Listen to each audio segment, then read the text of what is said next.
Salut à tous. Aujourd'hui, on va se poser une petite question pas du tout polémique.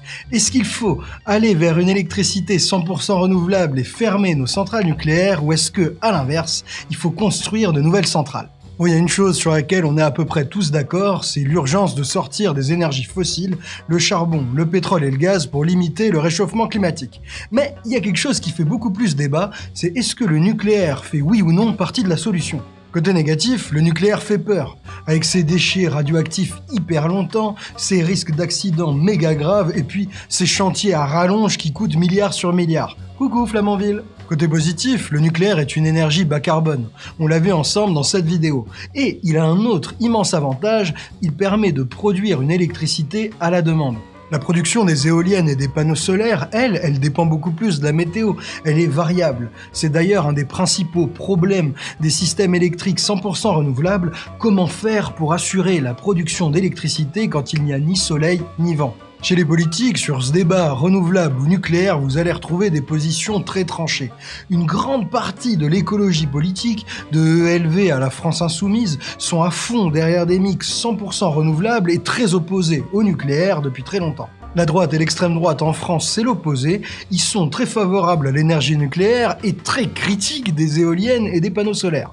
Et puis au milieu, on a tout un bloc central, La République En Marche, le Parti Socialiste, qui a l'air plutôt chaud pour un mélange d'énergie renouvelable et d'énergie nucléaire. Ah, et j'oubliais le petit Parti communiste qui lui aussi est plutôt pro-nucléaire, quoiqu'isolé dans son camp politique. Mais depuis quelques années, ce paysage politique, il se brouille un peu. Le lien entre écologie et opposition à l'énergie nucléaire n'est plus si automatique que ça. De plus en plus de voix s'élèvent pour réhabiliter le nucléaire dans la lutte contre le réchauffement climatique. En France, on pense par exemple aux interventions de Jean-Marc Jancovici, mais c'est pas du tout le seul écolo pro-nucléaire. Le problème, c'est comment se repérer dans ce débat renouvelable et nucléaire alors qu'il est aussi polarisé, souvent politisé et quasiment toujours passionné. Et vous avez tout à fait le droit de défendre le nucléaire, c'est votre droit. Je ne suis pas en train de défendre le nucléaire, je suis en train de... Non. Mais il devrait y avoir aussi des experts en effroi pour mesurer, par exemple, quelle a été l'inquiétude du monde avec Fukushima. Vous dites qu'il n'y aura pas de retombées. Est-ce que vous savez quelle a été l'inquiétude des Américains avec Orson Welles, qui a fait croire qu'il y avait un débarquement de Martiens ? Et ça aussi a été élevé. Donc, c'est pas parce qu'on fait croire... C'est pas parce qu'on fait croire... Là, pour le coup, un effroi médiatique. Fukushima, c'était pas un effroi médiatique. Fukushima, c'est un effroi médiatique. Vos collègues de France Info ont même osé affirmer que c'était Fukushima qui avait fait 20 000 morts. Bon, je me retrouve mes collègues et camarades de France Info ont dit, mais ce qui est certain, les gens finissent par le croire. Comment parvenir à se faire un avis sur un sujet aussi technique, aussi compliqué, quand défendre l'une ou l'autre option est perçu par le camp d'en face comme une trahison, une faute ou même parfois comme une erreur ? L'idéal pour prendre des bonnes décisions et fonder au maximum notre avis sur des faits et pas sur des préjugés ou des mensonges, c'est de savoir ce qu'implique chacun des choix en face de nous. Et ça tombe bien, on a un super rapport qui vient de paraître tout récemment et qui nous donne plein de réponses. 100% renouvelable ou nouveau nucléaire, il nous donne les inconvénients et les avantages de chaque stratégie afin de pouvoir chacun, en conscience, faire un choix informé. Ce rapport, c'est le rapport RTE sur le futur de l'électricité et de l'énergie en France en 2050. Il nous donne plein d'informations et il pulvérise un paquet d'idées reçues. Sans vouloir vous spoiler la vidéo, il se pourrait bien que le débat renouvelable contre nucléaire soit mal posé et qu'on ait en réalité besoin de toutes les énergies bas carbone. Mais bon, ce sera à vous de faire votre choix et ce rapport vous donnera toutes les informations possibles. Avant de commencer, un petit mot. Cette vidéo, elle nous a demandé énormément de travail. On est absolument ravis de vous l'offrir comme cadeau de Noël. Non seulement parce qu'elle traite d'un sujet absolument capital pour l'avenir de notre pays, mais aussi parce qu'elle reflète très bien l'esprit de ce que vous allez trouver sur Osons Comprendre. Vous retrouverez des dizaines de vidéos comme celle-ci, et en plus, vous aurez le droit tous les mois à 2 nouvelles vidéos inédites. Et comme le premier mois est gratuit, vous pourrez tranquillement aller regarder l'esprit du site, aller découvrir plus de vidéos, et ne rester que si ça vous plaît. Mais nous, on le sait parce qu'on a les stats, l'immense majorité des gens qui testent le site décident d'y rester. Ah, et puis, pour Noël, je suis obligé de préciser, vous pouvez tout à fait offrir un abonnement Osons Comprendre à qui vous voulez. En seulement 2 clics, vous aurez une idée de cadeau écolo qui permet d'apprendre plein de trucs tout en soutenant de l'éducation populaire indépendante. Moi, je vous souhaite de magnifiques fêtes de fin d'année et surtout une très bonne vidéo.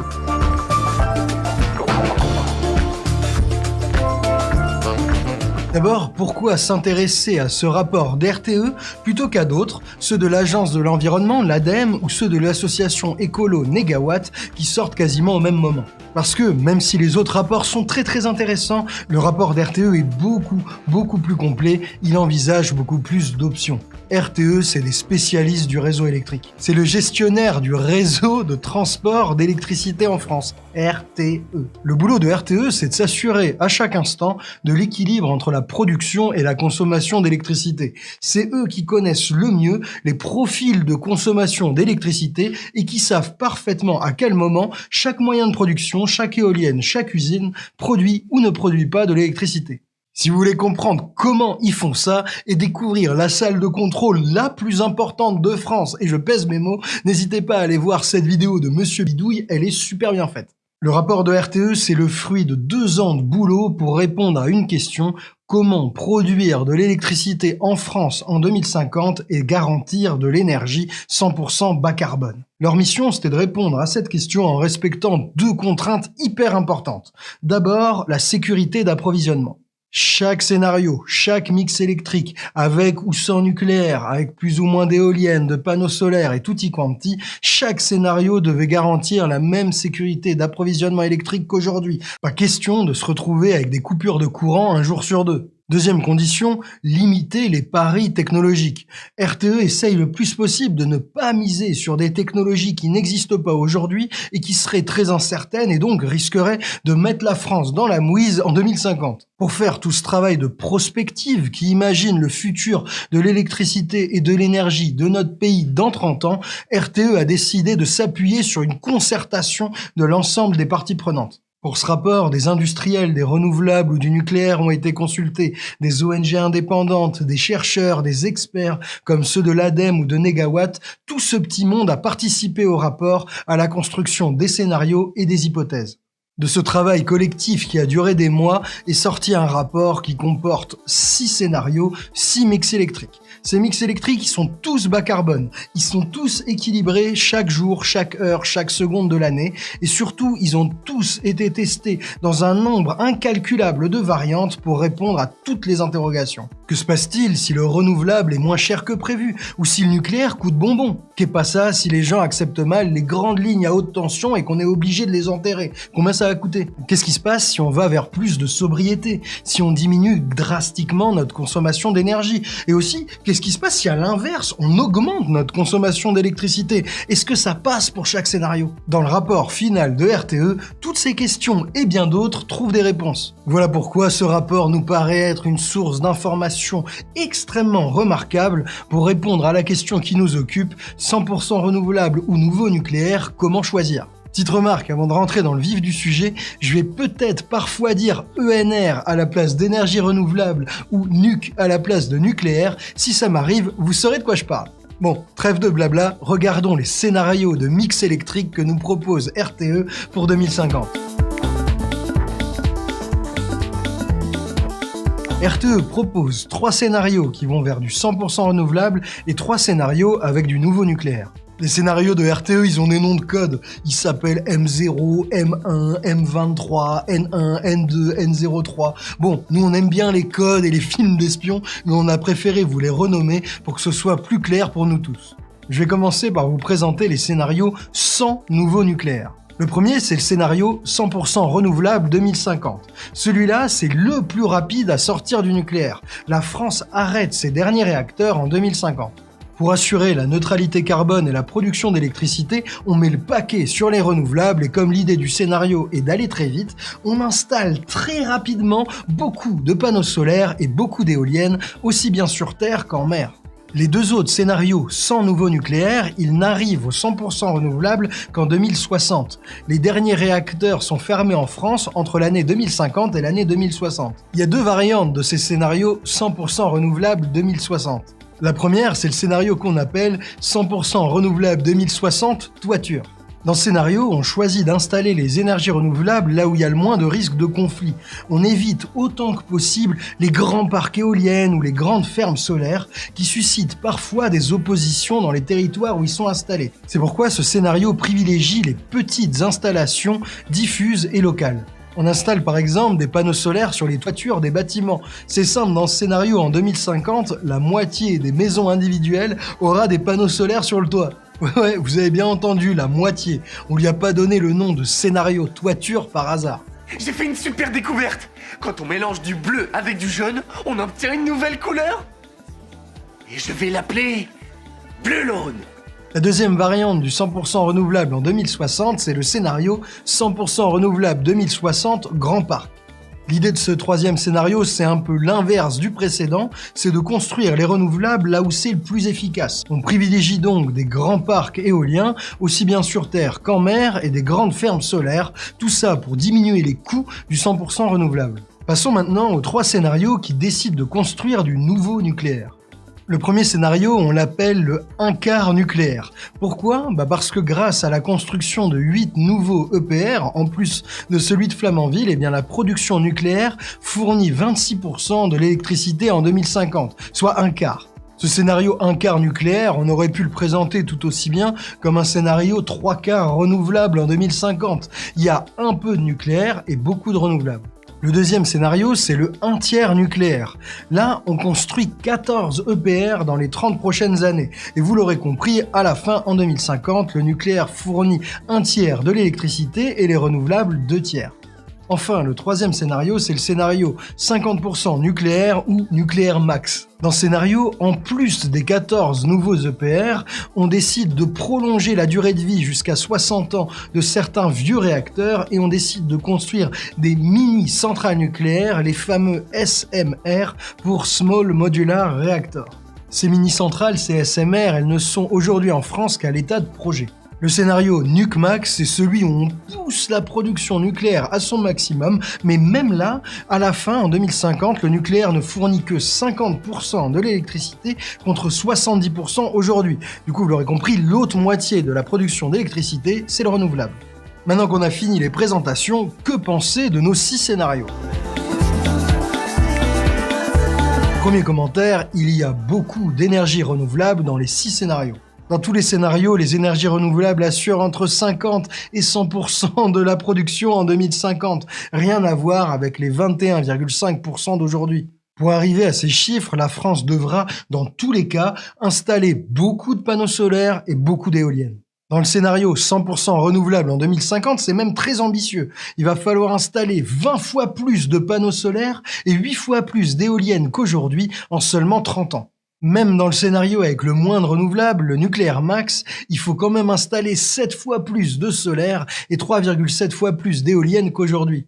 Là, on comprend que pour assurer la sécurité de notre production électrique et la neutralité carbone, il va en falloir du renouvelable. Premier commentaire. Là, j'imagine qu'il y en a parmi vous qui se demandent pourquoi il y a autant de renouvelables dans les scénarios. Pourquoi ils construisent pas des alternatives avec plus de nucléaire ? On vous l'a dit, aujourd'hui, le nucléaire assure 70% de la production électrique et là, en 2050, même dans le scénario nucléaire max, il y en aura que 50%. Donc, la part du nucléaire diminue dans tous les scénarios. Est-ce que c'est un choix politique, idéologique ou orienté de la part d'RTE ? Alors, la réponse est non. Figurez-vous que RTE, il le dit dans le rapport, ils avaient envisagé de construire un scénario avec plus de nucléaire. Mais lors de la concertation, les industriels du nucléaire, c'est-à-dire EDF, Orano, etc., leur ont dit « Nope, désolé, on peut pas faire plus en 30 ans que les 14 EPR et les quelques petits SMR du scénario NucMax. Ce sera même déjà très ambitieux d'arriver à construire tout ça dans les temps. » On tire donc un deuxième enseignement de ce rapport RTE. Quoi qu'il arrive, l'électricité française va se dénucléariser d'ici à 2050. Des politiques comme Xavier Bertrand, Zemmour, qui proposent des moratoires sur les éoliennes, ou pire, Marine Le Pen qui propose carrément de les démonter, ces candidats-là sont à côté de la plaque. Non, il suffira pas de construire des nouvelles centrales. Le nucléaire seul ne suffit pas. Il va falloir plus d'éoliennes, plus de panneaux solaires pour réussir à notre transition énergétique. Prétendre le contraire aujourd'hui, c'est juste montrer son incompétence. Mais voyons.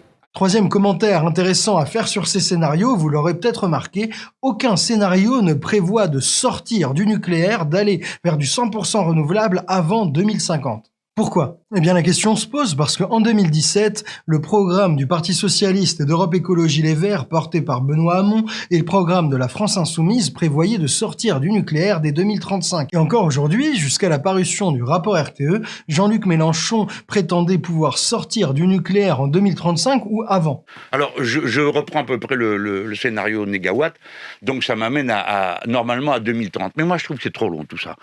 C'est trop long. 2030 pour 100% renouvelable ? Il faut aller plus vite. Eh bien, figurez-vous que RTE a étudié cette option, une sortie du nucléaire en 2035. Résultat, c'est absolument impossible. 1. Parce qu'il faudrait multiplier par 10 notre rythme d'installation actuel d'éoliennes et de panneaux solaires, et ça, en si peu de temps, c'est complètement irréaliste. Et pire que ça, deuxième argument, une sortie trop précoce du nucléaire nous conduirait à accepter ou des pénuries d'électricité quand il n'y a pas assez de soleil et pas assez de vent, ou à rallumer nos centrales à gaz et à les faire tourner à plein avec du gaz fossile, et ainsi d'accepter de multiplier par 3 les émissions de CO2 de notre système électrique. Sortir du nucléaire en 2035 est donc impossible sans mettre en péril la trajectoire climatique de la France. C'est donc une option simplement pas sérieuse. Attention toutefois, si sortir en 2035 paraît impossible, le scénario Négawatt 2022 prévoit lui d'arrêter la dernière centrale en 2045, soit 5 ans avant le rapport RTE. Ce scénario Négawatt, c'est d'ailleurs le nouveau scénario de référence de la France Insoumise et de Jean-Luc Mélenchon, même s'il peut pas s'empêcher de vouloir aller encore plus vite. Mais bon, laissons le méluche tranquille et revenons à nos beaux rapports. Comment Négawatt s'y prend pour sortir du nucléaire dès 2045, soit 5 ans avant le scénario le plus ambitieux d'RTE? Ils y arrivent grâce à des efforts très ambitieux de sobriété qui réduisent la consommation d'énergie en général et d'électricité en particulier. Cette sobriété, cette diminution de la consommation, RTE l'envisage aussi, mais dans ses variantes, pas dans ses scénarios principaux, parce qu'il n'est pas certain qu'on puisse compter dessus. Mais on vous reparlera de tout ça un peu plus tard, vous inquiétez pas. En tout cas là, on peut déjà retenir quelques conclusions essentielles pour le débat public. Proposer de sortir précipitamment du nucléaire, ou pire, proposer de ne plus construire d'éoliennes ou de panneaux solaires, c'est des positions qui, quand on regarde les scénarios d'RTE, ne sont simplement pas sérieuses. Les options qu'on a, c'est sortir du nucléaire dès 2045-2050, en sortir un peu plus tard, ou parier sur une combinaison d'énergie renouvelable et d'énergie nucléaire. Mais comment choisir ?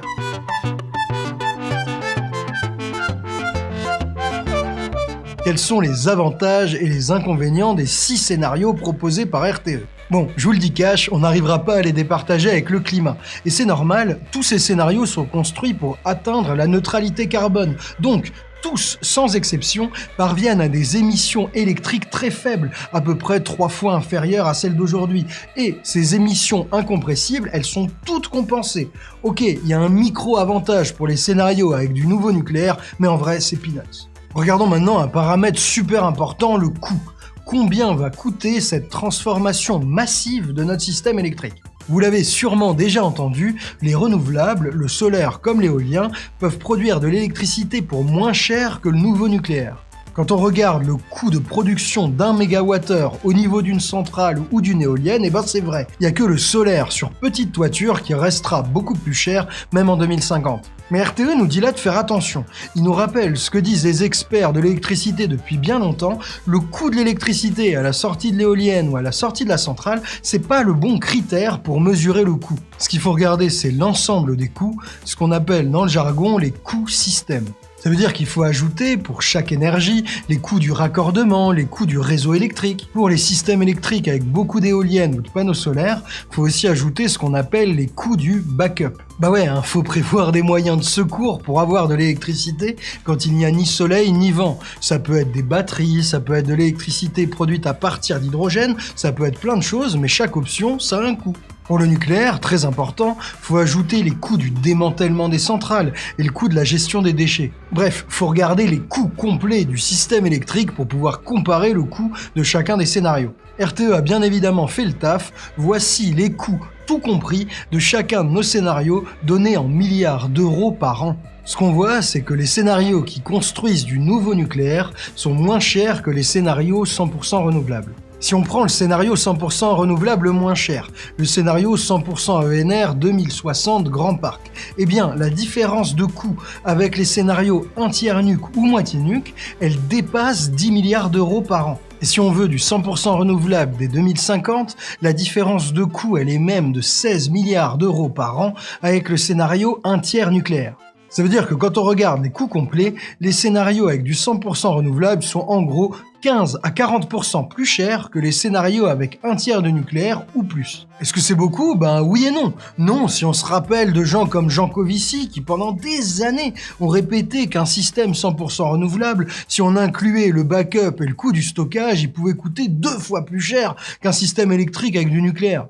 Deuxième comparaison, c'est dire je vais carrément supprimer le mode pilotable. À ce moment, vous devez rajouter le coût du stockage au mode non pilotable. Vous devez refaire un système pilotable. Et le coût du stockage, je vous l'ai dit tout à l'heure, ça vous conduit à multiplier par n'importe quoi entre 2 et 5. Enfin, je ne l'ai pas dit, mais ça vous conduit à multiplier par n'importe quoi entre 2 et 5 le coût de production du mode non pilotable.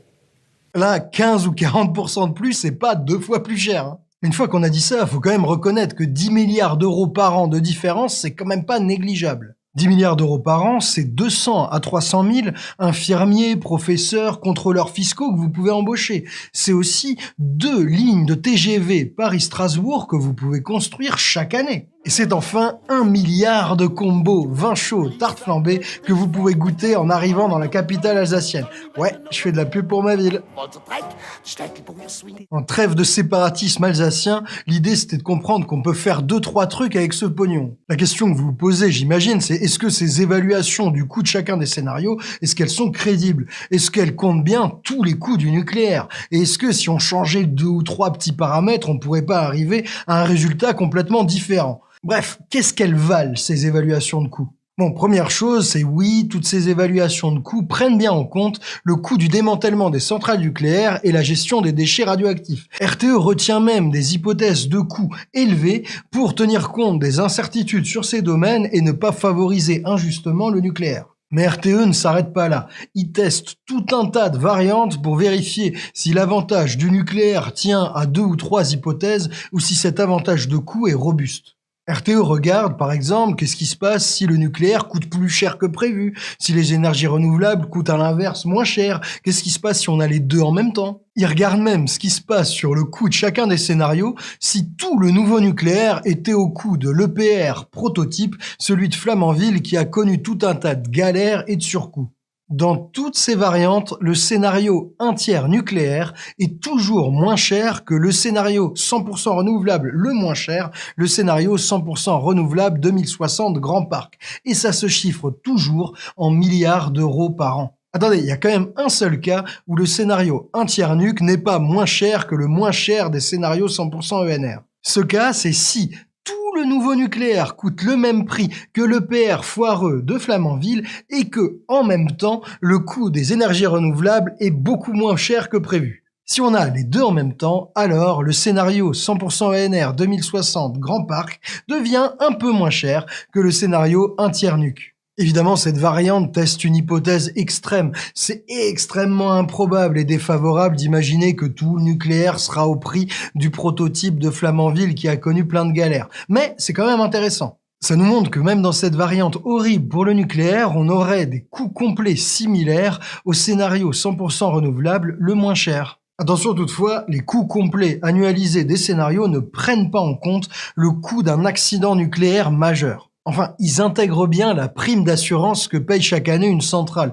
Mais ce que la centrale assure, c'est loin de couvrir tous les dommages causés par un accident majeur. L'évaluation qui circule en ce moment, c'est 430 milliards d'euros de dommages au moins pour un accident nucléaire majeur. Donc, évidemment, l'avantage des scénarios nucléaires dans les coûts complets, c'est uniquement si tout se passe bien, s'il n'y a pas d'accident nucléaire majeur catastrophique sur les nouvelles centrales. Je dis bien les nouvelles centrales parce que nos vieilles centrales nucléaires, on les garde aussi longtemps dans le scénario 100% renouvelable le moins cher, le 2060 Grand Parc, que dans les scénarios nucléaires un quart nuc et un tiers nuc. Du coup, pour les vieilles centrales, grosso modo, le risque est le même. Maintenant qu'on a ajouté la nuance sur le coût d'un risque nucléaire majeur, un risque très faible mais néanmoins sérieux, on peut conclure sur les coûts. Le critère économique donne un avantage sérieux aux scénarios avec du nouveau nucléaire et particulièrement ceux qui construisent 14 nouveaux EPR. Ces scénarios coûtent 10 milliards d'euros en moins chaque année que le scénario 100% renouvelable le moins cher et coûtent 16 milliards d'euros en moins par an que le scénario 100% renouvelable dès 2050. Maintenant qu'on est au clair sur les coûts, passons aux ressources et aux impacts environnementaux. Le béton, les terres rares, l'artificialisation des sols, nos paysages ou encore les déchets nucléaires dont on entend régulièrement parler. Commençons par les matériaux. Vous avez peut-être déjà entendu des gens critiquer le béton, les métaux, les terres rares engloutis par les panneaux solaires ou les éoliennes. Et souvent, la conclusion de ces gens, c'est que les énergies renouvelables ne sont pas vraiment écolos. Que nous apprend le rapport RTE? Eh bien, il nous dit que oui, les scénarios 100% renouvelables consomment bien un peu plus de béton, un peu plus de cuivre ou un peu plus d'aluminium que les scénarios avec du nouveau nucléaire. Oui, plus un scénario s'appuie sur l'éolien en mer, ce qui est particulièrement le cas du scénario 2060 Grand Parc ou 100% ENR 2050, plus il va consommer de terres rares. Tout ça est vrai, mais pour toutes ces ressources, sauf le béton bien entendu, la consommation de matériaux du système électrique, elle est bien inférieure à la consommation de ces matériaux pour les batteries des véhicules électriques. Du coup, c'est l'électrification des bagnoles qui va consommer le plus de matériaux. On en parlait déjà dans cette vidéo. En général, plus il y a de nucléaire, moins on consommera de ressources. Mais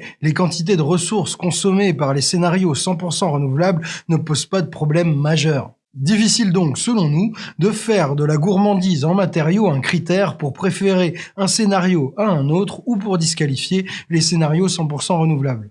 Oh, j'ai failli oublier. Bien sûr, si on construit de nouveaux réacteurs nucléaires, on va consommer plus d'uranium. Mais faut savoir un truc. Même dans le scénario nucléaire max, avec 50% d'électricité nucléaire, notre consommation d'uranium va être inférieure de 20% à celle qu'on a aujourd'hui. Voilà pour les ressources. Passons maintenant à l'impact paysage. Ça n'a pas pu vous échapper. De nombreuses voix s'élèvent pour critiquer l'affront que représenteraient les éoliennes sur les paysages. Les bobos citadins trouvent formidable de mettre des éoliennes chez nous, les bouseux à la campagne, mais nous n'en voulons pas. Donc les gens le disent maintenant.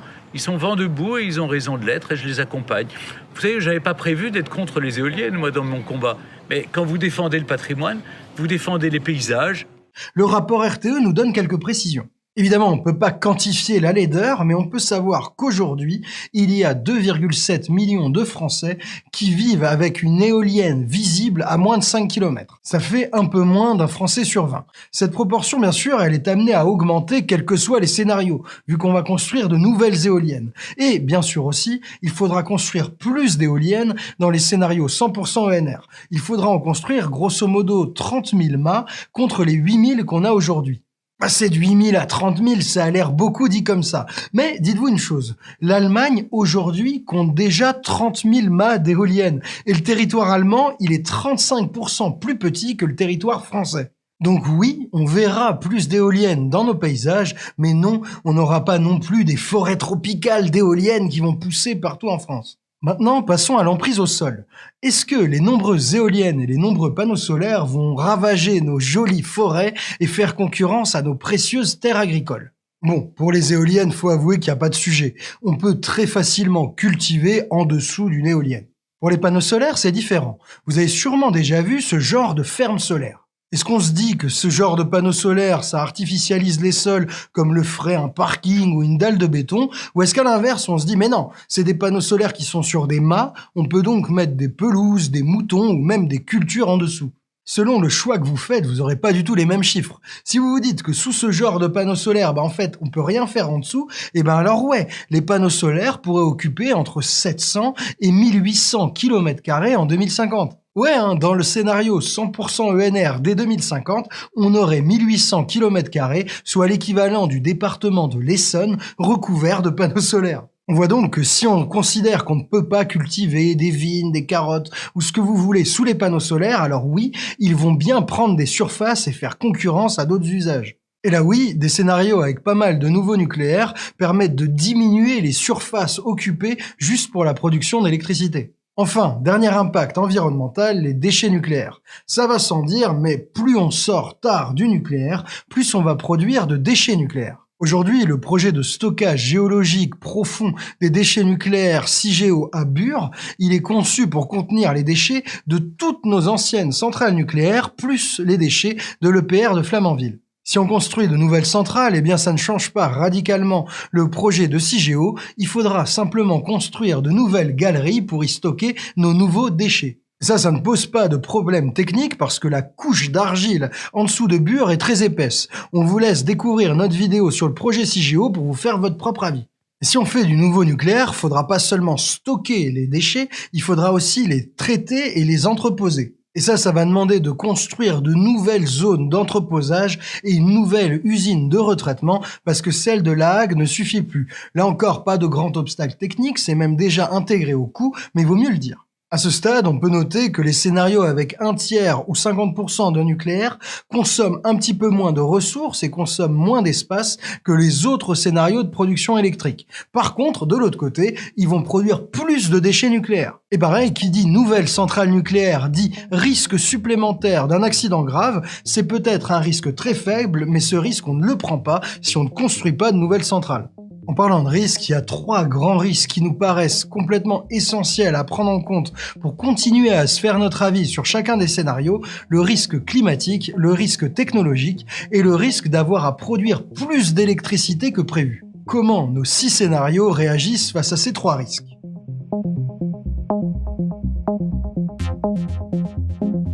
Premier risque, le changement climatique. Quel scénario est le plus sensible aux perturbations climatiques qui nous pendent au nez ? La question se pose particulièrement pour tous les scénarios avec du nouveau nucléaire. Vous avez peut-être déjà entendu parler du thème de la vulnérabilité des centrales nucléaires face au réchauffement climatique. Le nucléaire, c'est une technologie lourde et complexe. Et ça la rend très vulnérable face à la crise climatique. C'est une technologie qui consomme énormément d'eau pour refroidir les réacteurs. Et c'est là que ça coince. Pour résoudre ce problème, on a 2 options. On installe des centrales en bord de fleuve ou de rivière, ou alors on les installe en bord de mer. Mais avec la crise climatique, le stress hydrique et les canicules se généralisent. En France déjà, des réacteurs situés au bord des fleuves et des rivières sont régulièrement mis à l'arrêt l'été pour cette raison. Pour les centrales installées en zone côtière, c'est à plus long terme que ça va poser problème. Le niveau de la mer va continuer de monter et les risques de submersion et d'inondation vont augmenter. Alors est-ce que c'est vrai ? Alors oui, il arrive qu'en cas de sécheresse ou de canicule, on arrête le fonctionnement de certaines centrales nucléaires situées en bord de fleuve. Pourquoi on les arrête ? Alors faut savoir que pour se refroidir, ces centrales nucléaires utilisent l'eau du fleuve qu'elles rejettent ensuite. S'il fait chaud, l'eau du fleuve est plus chaude. S'il fait sec, le débit du fleuve est moindre. Alors ça, pas d'inquiétude, ça ne pose pas de risque de sécurité à la centrale nucléaire. Elle peut toujours se refroidir. Si on les arrête dans des cas de chaleur ou de sécheresse, c'est pas pour ça. On les arrête parce que l'eau qu'elles vont rejeter en aval une fois s'être refroidie, elle a des chances d'être trop réchauffée, de trop réchauffer l'eau du fleuve et ainsi de poser des problèmes à la biodiversité aquatique. Pour savoir si le réchauffement climatique va augmenter les arrêts de centrales pour des raisons de biodiversité, RTE a demandé à Météo France ses meilleurs modèles climatiques. Qu'ont-ils trouvé ? Eh bien alors oui, en raison des canicules et surtout des sécheresses, certaines centrales situées en bord de fleuve seront plus souvent mises à l'arrêt qu'aujourd'hui.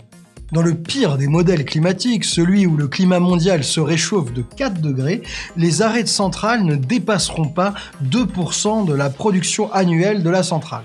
Il y a simplement la centrale de Chooz, située sur la Meuse près de la Belgique, qui risquerait de perdre un peu plus de sa production parce qu'elle est soumise à des règles plus strictes en raison d'un accord international sur le débit de la Meuse. Et évidemment, toutes les centrales nucléaires situées en bord de mer ne sont pas concernées par cette vulnérabilité au changement climatique. Il n'y a pas de problème de débit de la mer ou de température de la mer.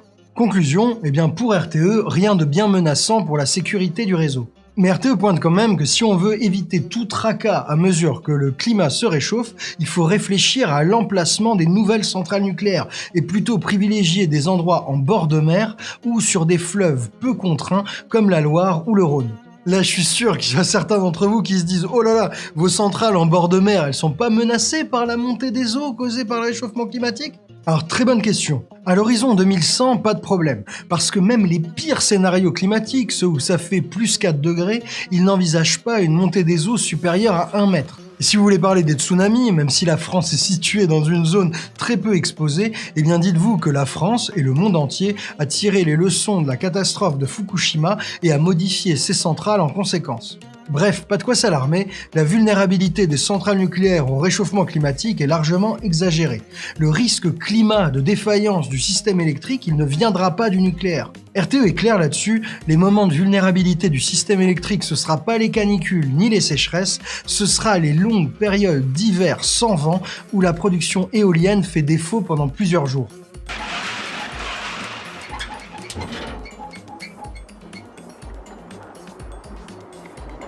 Ah, j'espère que ça va pas durer longtemps, je vais être en retard, moi. Mais même ça, RTE a spécifiquement conçu ces scénarios pour faire face à ce risque. Maintenant qu'on sait que le réchauffement climatique ne posera pas de problème majeur à nos 6 scénarios, passons à un risque plus sérieux, le risque d'avoir à produire plus d'électricité que la quantité prévue. Pour construire chacun de ces 6 scénarios de production électrique, RTE doit d'abord définir un niveau de consommation électrique. Dans la trajectoire de référence, ce niveau est fixé à 645 TWh en 2050. Ce chiffre-là, il vient pas de RTE. RTE ne l'a pas choisi. RTE le reprend de la stratégie nationale bas carbone, la SNBC. En gros, c'est la feuille de route qui fixe pour plusieurs années la transition énergétique de la France et cadre les politiques de la France pour lutter contre le réchauffement climatique. Les 645 TWh en 2050 de la SNBC, c'est une consommation électrique supérieure de 35% à celle d'aujourd'hui. Ça paraît logique qu'on consomme plus d'électricité. On va électrifier les voitures, le chauffage, l'industrie. Toute une partie de l'énergie fournie aujourd'hui par du pétrole ou par du gaz sera en 2050 fournie par de l'électricité. Plus 35% d'électricité en 2050, en réalité, c'est pas énorme. Quand on regarde les prévisions d'augmentation de la consommation électrique que font les pays voisins ou l'Agence internationale de l'énergie, l'AIE, on se rend compte que les prévisions de la SNBC, elles sont plutôt modestes. En 2050, l'Allemagne, l'Italie, l'Espagne, l'Agence internationale de l'énergie, ils voient plutôt une augmentation de la consommation électrique de plus 100%. La Grande-Bretagne, c'est plus 150%. Et les Pays-Bas, c'est même carrément plus 200%, soit une multiplication par 3 par rapport à aujourd'hui. On voit bien que la trajectoire de référence que retient RTE avec une augmentation de la consommation d'électricité de seulement 35%, ça a l'air plutôt modeste. Pourquoi la France table sur moins d'électrification que ses voisins pour 2050 ? La première raison, c'est que la stratégie nationale bas carbone, elle retient des hypothèses d'efficacité énergétique très ambitieuses. La France va réduire de plus de 40% sa consommation totale d'énergie par rapport à aujourd'hui, le tout en accueillant 4 millions d'habitants en plus. Autant dire que la SNBC parie vraiment sur des gains d'efficacité. Alors certes, les moteurs électriques sont plus efficaces que les moteurs thermiques des voitures. Certes aussi, on va faire de la rénovation thermique des logements. On va donc économiser de l'énergie de chauffage. Mais quand même, gagner 40% de consommation énergétique en seulement 30 ans, ce sera pas facile. Il s'agit même, et là je cite RTE, d'une cible très ambitieuse par rapport aux autres pays européens. Notre augmentation modeste de la consommation d'électricité s'explique aussi, et c'est la deuxième raison, par un recours accru de la France aux bioénergies, les énergies que nous fournissent les végétaux ou les animaux. La production de biogaz doit notamment être multipliée par 13 d'ici à 2050. Et ça pareil, RTE juge ce rythme très optimiste. Vous comprenez donc que pour de nombreux observateurs, il y a des chances sérieuses que la consommation d'électricité soit plus importante que la trajectoire de référence retenue par RTE et ses 645 TWh. Ça se voit très bien dans les variantes de consommation électrique que propose RTE dans son rapport. Il y a 4 variantes qui imaginent une consommation électrique plus forte et seulement 2 variantes qui en imaginent une plus faible. Parmi celles-ci, il y en a une qui imagine que l'électrification des voitures et du chauffage ne va pas aussi rapidement que prévu, et l'autre variante, la principale, où la consommation électrique baisse grâce à de gros efforts sur la sobriété. Cette variante sobriété propose une consommation électrique qui n'augmente que de 15% en 2050 par rapport à aujourd'hui, au lieu des 35% de la situation de référence. Quels efforts de sobriété nous demande cette variante ? Ça demande déjà de baisser de 1 degré la température de chauffage de tous les bâtiments. Ça demandera aussi d'augmenter le nombre moyen de personnes par logement. Ce sera pas facile parce que depuis des décennies, on fait rigoureusement l'inverse. Et oui, un des gros effets des divorces, c'est qu'au lieu d'être 4 dans un logement, on est 4 dans 2 logements. Le scénario sobriété prévoit aussi de mettre un passager en plus dans la moitié des trajets en voiture ou de mettre la moitié des postes de travail en télétravail dans les métiers où c'est possible. Ces efforts de sobriété, ils sont pas très éloignés de ceux que propose le scénario Négawatt 2022 dont on vous a parlé avant. Alors certes, aller chercher 90 TWh de consommation en moins, ça demande quelques efforts, mais ça rend de fiers services au système électrique. Avoir à produire moins d'électricité, déjà, c'est plus facile, et puis aussi, ça resserre les écarts de coûts entre chacun des scénarios. Pour le dire clairement, la variante sobriété, elle rapproche le coût des scénarios 100% renouvelables du coût des scénarios avec du nouveau nucléaire. On aimerait beaucoup vous dire de combien, mais malheureusement, il faudra attendre début 2022 pour que ces données soient publiées. Donc oui, dans le rapport RTE, il y a bien des variantes de consommation où celles-ci augmentent moins vite que prévu. Mais à côté, le rapport en propose davantage où la consommation électrique augmente plus que prévu et pour tout un tas de raisons. Si jamais on relocalise sur le territoire français les industries très consommatrices en énergie et donc très émettrices en gaz à effet de serre, si jamais on a besoin de plus d'hydrogène pour par exemple décarboner le transport maritime ou le transport aérien, si jamais la rénovation thermique des bâtiments, elle bat de l'aile, elle va moins vite que prévu. Si jamais à l'inverse, l'électrification des voitures, elle va plus vite et plus profondément que prévu, eh bien dans tous ces cas-là, on aura besoin de produire pas mal plus d'électricité. Et ça, c'est un risque. Comment nos 6 scénarios passent-ils le test d'une consommation électrique plus importante que prévu ? Pour l'instant, le rapport RTE ne nous donne la réponse que pour une variante de consommation électrique plus élevée, la variante réindustrialisation profonde qui prévoit une consommation électrique supérieure à 750 TWh en 2050. 750 TWh par an, ça représente une augmentation de quasiment 60% par rapport à la consommation électrique actuelle. On se rapproche donc de ce que prévoient nos voisins. Les scénarios les plus en difficulté pour produire ces 750 TWh, ce sont les scénarios 100% renouvelables. Pourquoi sont-ils plus vulnérables ? Eh bien parce qu'ils impliquent déjà des rythmes de construction de capacités électriques très élevés. Qu'il s'agisse des panneaux solaires, de l'éolien sur terre ou de l'éolien sur mer, les scénarios 100% renouvelables exigent déjà des rythmes de construction et d'installation annuels proches des maximums jamais atteints par nos pays voisins. Et il faudra tenir ce rythme pendant 30 ans. On comprend que pour ces scénarios, ce soit difficile d'accélérer encore davantage pour produire plus d'électricité. Pour le scénario 100% renouvelable dès 2050, nos 750 TWh, c'est tout simplement impossible.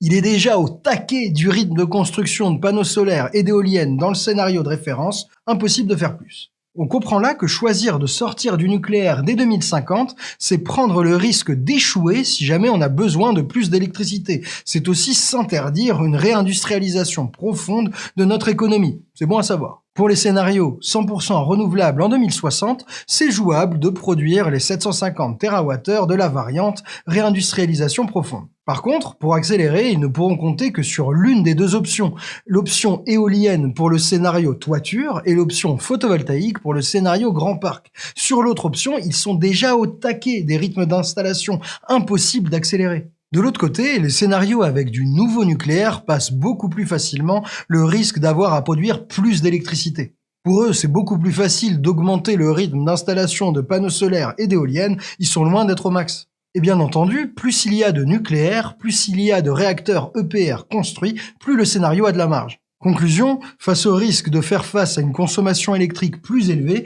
comme dans la variante industrialisation profonde, avantage clair aux scénarios avec du nouveau nucléaire qui ont plus de marge de manœuvre. Et je parle même pas du scénario catastrophe. Imaginons qu'en plus de la variante réindustrialisation profonde, on ait aussi du retard sur la rénovation thermique des bâtiments, ou qu'on ait besoin en même temps de plus d'hydrogène pour décarboner les transports, ou qu'on cumule même toutes les variantes de consommation supérieure en même temps. Eh bien là, la consommation électrique, elle va largement dépasser les 750 TWh. Ça nous amènerait à des niveaux de consommation électrique de 850-900 TWh, ce qui d'ailleurs nous rapprocherait des prévisions de nos voisins. Alors dans ce scénario catastrophe, il n'est pas dit du tout que les scénarios 100% renouvelables, même en 2060, soient en capacité de parvenir à produire tout ça. Malheureusement, RTE n'a pas encore publié les chiffres qui nous permettent de cumuler plusieurs variantes de consommation entre elles. Comme je vous l'ai dit précédemment, c'est annoncé pour courant 2022. Mais à minima, ce qu'on peut dire, et c'est factuel, c'est que les scénarios 100% renouvelables, quelle que soit l'échéance,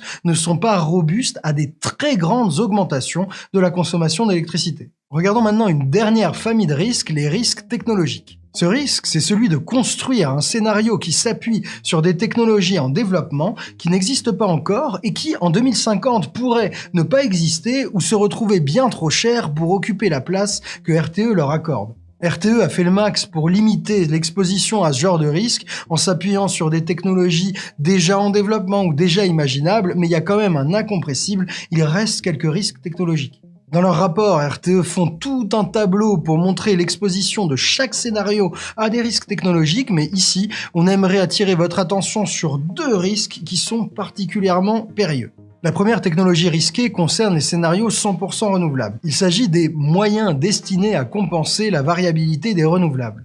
Là, il s'agit tout particulièrement de la technologie dite thermique décarbonée, c'est-à-dire les centrales à gaz qu'on doit construire pour assurer la production d'électricité quand ni le soleil ni l'éolien ne produisent durablement suffisamment. Pour que le gaz qu'on va brûler dans ces centrales soit décarboné, RTE prévoit qu'on utilisera de l'hydrogène et non plus du gaz fossile. L'idée serait de produire de l'hydrogène grâce à l'électricité éolienne et solaire quand ces moyens produisent beaucoup, de stocker cet hydrogène et puis de s'en servir pour reproduire de l'électricité quand l'éolien et le solaire ne produisent pas assez. On aurait donc une boucle électricité, hydrogène, électricité. Avec les importations, les batteries et la flexibilité de la demande, cette boucle hydrogène-électricité, elle est particulièrement importante pour encaisser l'intermittence des productions solaires et éoliennes. Et c'est particulièrement le cas durant les longues périodes sans vent qui arrivent en hiver. C'est impossible de passer ces quelques jours consécutifs à faible production simplement avec des batteries ou en retardant la charge des voitures électriques de quelques heures. Le thermique décarboné, la technologie de la boucle hydrogène-électricité, c'est absolument essentiel au scénario 100% renouvelable. C'est tellement essentiel que les scénarios 100% renouvelables vont devoir construire plus de centrales à gaz, de centrales thermiques, pour brûler cet hydrogène qu'on en compte en France aujourd'hui. Le risque techno, c'est pas du tout de ne pas parvenir à construire ces centrales. C'est les mêmes, grosso modo, que les centrales gaz d'aujourd'hui. Non, le risque, c'est de ne pas disposer d'assez d'hydrogène. Voilà les besoins en hydrogène pour chaque scénario en 2040, en 2050 et en 2060, le moment où tous les scénarios 100% renouvelables auront fermé les dernières centrales nucléaires. Vous voyez, sans surprise, que les besoins en hydrogène sont plus importants pour les scénarios 100% renouvelables, et vous voyez aussi qu'ils sont importants pour le scénario 1/4 nucléaire. Ce n'est qu'à partir du scénario 1/3 nucléaire que les besoins en hydrogène chutent réellement. Et ça se comprend bien, grâce aux 14 EPR, on a assez de marge pour encaisser les longues périodes d'hiver où les productions éoliennes et solaires sont basses durablement et simultanément. Alors, va-t-on être en capacité de produire, de stocker et de distribuer tout l'hydrogène nécessaire au scénario 100% renouvelable et, dans une moindre mesure, au scénario quart nucléaire ? RTE ne s'inquiète pas de la production, mais plutôt du stockage de l'hydrogène. La France ne dispose que de 3 à 5 TWh de stockage d'hydrogène en cavité saline. Or, vous le voyez, il en faudrait plutôt autour de 25 pour passer les scénarios 100% renouvelables. Ça fait quand même 5 fois plus. Alors c'est vrai qu'il y a loin, d'ici à 2050, 2060, le moment où les besoins en hydrogène vont vraiment devenir nécessaires. Et c'est vrai aussi que le système électrique ne sera pas le seul à avoir besoin de l'hydrogène pour se décarboner. Mais tout de même, vous voyez là un risque que ce thermique décarboné à hydrogène ne soit pas utilisable aussi fréquemment et qu'on soit donc obligé d'utiliser du gaz fossile dans nos belles centrales à gaz. L'autre risque technologique, il est cette fois du côté des scénarios nucléaires. Il s'agit des SMR, les petits réacteurs, et de la prolongation des centrales nucléaires existantes au-delà de 60 ans qui sont nécessaires au scénario nucléaire max ou moitié nuc. Les petits réacteurs SMR, ils n'existent pas aujourd'hui. La France travaille dessus, de nombreux pays aussi, mais rien ne dit qu'on parvienne à les développer à temps ni qu'ils tiennent toutes leurs promesses. Idem, la prolongation de certains réacteurs de notre parc existant au-delà de 60 ans de durée de vie, c'est un pari. Alors certes, les États-Unis, qui utilisent les mêmes réacteurs que nous, en prolongent déjà jusqu'à 80 ans. Mais on a quelqu'un qui connaît bien les réacteurs chez nous, le président de l'autorité de sûreté nucléaire, qui a déclaré que nous n'avions pas de visibilité sur la possibilité de prolonger nos réacteurs au-delà de 50 ans. Il a même déclaré que certains réacteurs lui paraissaient aujourd'hui un peu justes. Il faudra donc bien anticiper cette question de la prolongation au-delà de 60 ans et s'assurer qu'elle soit techniquement possible si c'est le scénario nucléaire max que nous choisissons. Bon voilà, on a essayé de vous résumer le plus honnêtement possible les plus de 600 pages du rapport de RTE sur nos futurs énergétiques. On vous a parlé des 6 scénarios, on vous a parlé des coûts, de l'environnement, de l'occupation des sols, des matériaux, les risques, le risque climat, le risque technologique, le risque de ne pas arriver à produire assez d'électricité. Vous avez plein d'éléments pour vous repérer et faire votre choix autour de la question « Faut-il aller vers du 100% renouvelable ou construire des nouveaux réacteurs nucléaires ?» Là, après cette longue description, on vous propose de prendre un moment pour écouter notre avis sur ces questions énergétiques et électriques qui, vous le savez bien si vous suivez Osons comprendre depuis le début, nous tiennent vraiment à cœur. Là, on va simplement donner notre opinion comme si on la partageait à un ami. Notre avis, et vous êtes vraiment pas obligé d'être d'accord avec nous, notre avis c'est que l'option la plus prudente pour notre pays, c'est le scénario 1 tiers nucléaire avec ses 14 nouveaux EPR et ses 2 tiers d'énergie renouvelable. Ce scénario est bien moins cher que le moins cher des scénarios 100% renouvelables. Le scénario renouvelable 2060 Grand Parc. 10 milliards d'euros par an, c'est vraiment pas rien. Et il est beaucoup moins cher qu'une sortie prématurée du nucléaire dès 2050, un écart de 16 milliards d'euros par an, ça se néglige pas. Pour garder le critère des coûts, le seul scénario moins cher que le tiers nuc, c'est le moitié nuc ou le nucléaire max. Mais celui-là, il comporte des paris technologiques sérieux. Est-ce qu'on arrivera à faire des petits, des SMR? C'est pas sûr. Est-ce qu'on arrivera à prolonger au-delà de 60 ans nos centrales actuelles? C'est encore moins sûr. Donc, on pense plus prudent de faire le choix du tiers nucléaire. Le scénario 1 tiers nucléaire, pour nous, c'est aussi le moins risqué. Et ça, c'est beaucoup plus important que le coût. Dans le scénario avec 1 tiers de nucléaire, on a besoin d'assez peu d'hydrogène pour assurer la production d'électricité quand les 2 tiers du renouvelable sont au plus bas. Les nouveaux nucléaires, les barrages hydroélectriques, les importations, la flexibilité de la demande et les quelques batteries suffisent déjà à gérer l'énorme partie de l'intermittence des énergies renouvelables. Ça, c'est le gros avantage par rapport au scénario 100% renouvelable ou même au scénario 1 quart nucléaire qui, eux, sont beaucoup plus vulnérables à un échec de notre capacité à stocker l'hydrogène en grande quantité. Mais surtout, l'argument qui est décisif pour nous, c'est que le scénario 1 tiers nucléaire, c'est celui qui est le plus flexible si jamais on se rend compte d'ici 10 ou 15 ans ou peut-être même 20 ans qu'on va avoir besoin de beaucoup plus d'électricité que prévu. Si on choisit des scénarios 100% renouvelables et qu'on se rend compte d'ici quelques années qu'en vrai, on va avoir besoin de 800, 850, 900 TWh, soit à peu près des quantités estimées par nos voisins, eh bien là, on est vraiment dans la mouise, hein. D'ici 30 ans, produire une telle quantité avec des scénarios 100% renouvelables, c'est peut-être même complètement mort, hein, parce que notre filière nucléaire, elle sera complètement en capote, les installations de renouvelables sont déjà au maximum, et du coup, il y a des chances qu'on se retrouve comme des idiots, d'ici 30 ans, à devoir rallumer nos centrales à gaz et les faire tourner avec du gaz fossile. On n'aura même pas réussi notre transition énergétique, on aura l'air malin. Et pour nous, ce risque de voir la consommation électrique en 2050 bien plus élevée que les 645 TWh prévus par la SNBC, c'est un risque important. On juge tout à fait possible que les gains d'efficacité et le rythme des rénovations thermiques dans le bâtiment soient moins importants que prévu. N'hésitez d'ailleurs pas à aller revoir notre vidéo sur ce sujet méga important pour comprendre à quel point aujourd'hui on est à la traîne sur cette rénovation thermique. Autre facteur qui fera monter l'électrification, c'est qu'on juge tout à fait possible que les bioénergies soient pas aussi disponibles que la stratégie nationale bas carbone ne le prévoit. France Stratégie, dans un rapport méga récent, tire déjà la sonnette d'alarme sur la biomasse agricole.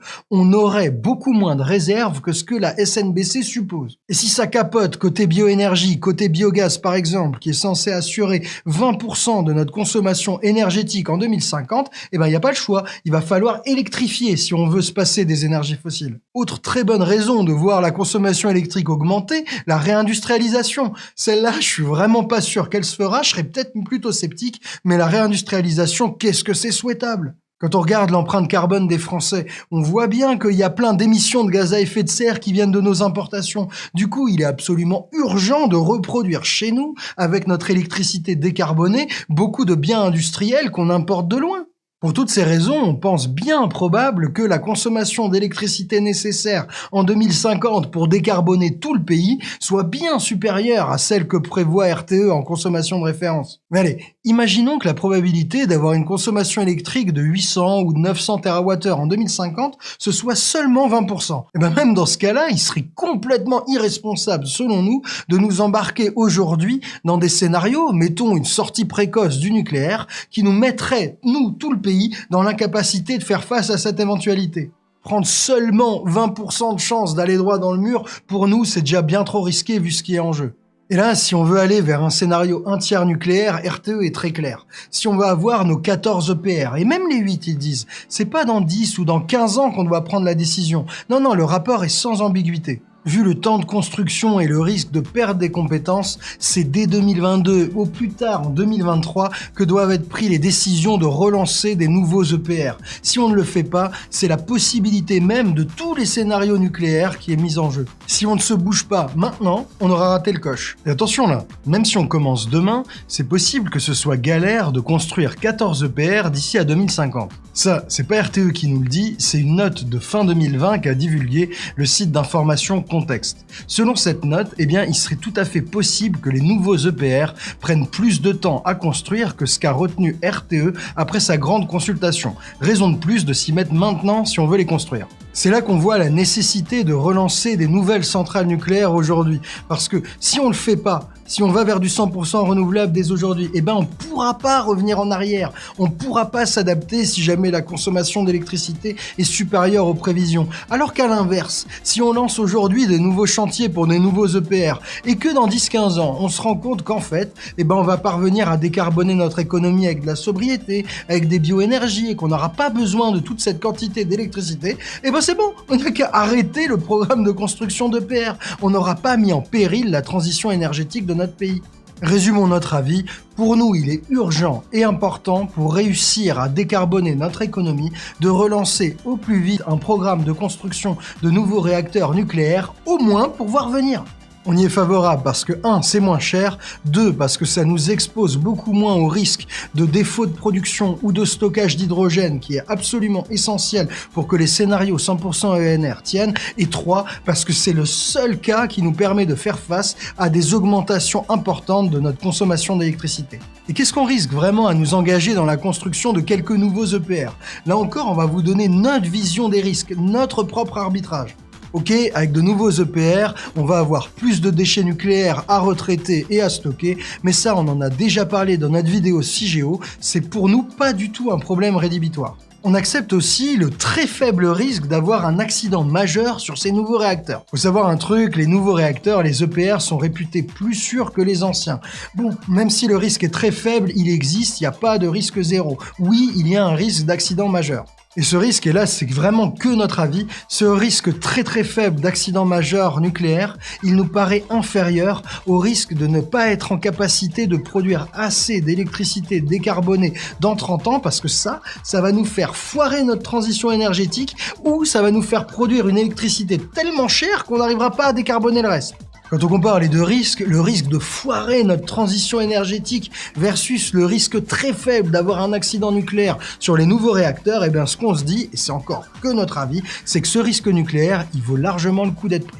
Face à l'urgence de sortir des énergies fossiles, ce qu'on voit avec le rapport RTE, c'est qu'on a passé bien trop de temps à s'écharper entre nucléaire et renouvelable et à penser que ces deux solutions étaient antagoniques. Un des enseignements du rapport, c'est qu'on met le plus de chances de notre côté si on s'appuie sur ces deux solutions, à la fois les renouvelables et le nucléaire. Ça, c'est notre choix après la lecture du rapport, après des années de recherche sur le sujet. Mais c'est que notre choix, hein. Vous êtes absolument pas obligés de faire la même chose que nous, de voir les risques comme on le fait, de voir le monde comme on le fait. Nous, on n'a pas du tout pensé cette vidéo pour clore le débat, ça y est, en une grosse vidéo, pas du tout. On tenait vraiment à rien laisser de côté et surtout à rassembler tous les éléments nécessaires pour que vous fassiez votre propre idée sur ce qu'implique de choisir du 100% renouvelable ou du nouveau nucléaire en une seule vidéo.